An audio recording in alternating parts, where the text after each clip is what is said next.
ఎదురు దెబ్బ తగిలినప్పుడు తొందరపడకు, కాసేపు ఆగి ఆలోచించు. జీవితం నీకేదో నేర్పించడానికి ప్రయత్నిస్తోందని గ్రహించు.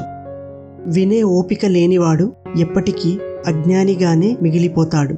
చెప్పే ధైర్యం లేనివాడు ఎప్పటికీ పిరికివాడిగానే ఉండిపోతాడు. ఇతరులకు నీతులు చెప్పడంలో వచ్చే కుతూహలం, ఆనందం నీ తప్పులు తెలుసుకోవడంలో, వాటిని సరిచేసుకోవడంలో పెడితే చాలా ప్రయోజనాలు వస్తాయి. మనం ఎంత మంచిగా ఉన్నా ఎవరో ఒకరి కథలో చెడ్డవాళ్ళమే.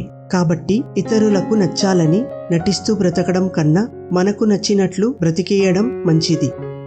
బంగారాన్ని బంగారమే అని నిరూపించడానికి పరీక్షలు ఎదుర్కొంటోంది. కానీ బొగ్గుని బొగ్గు అని చెప్పడానికి ఏ పరీక్షలు అవసరం లేదు, చూసి చెప్పేస్తారు. అలాగే మంచి వాళ్లకే ఇక్కడ పరీక్షలు, ముంచేవాళ్లకి లేవు ఏ పరీక్షలు. సాయం చేసినవాడు సాయాన్ని మరిచిపోవచ్చు, కానీ సాయం పొందినవాడు మరిచిపోకూడదు. అనుక్షణం ద్వేషించుకుంటూ కల్తీ మనుషుల మధ్య ఇష్టం లేకుండా జీవించడం కంటే నిన్ను నువ్వు ప్రేమించుకుంటూ ఒంటరిగా జీవించడం మేలు.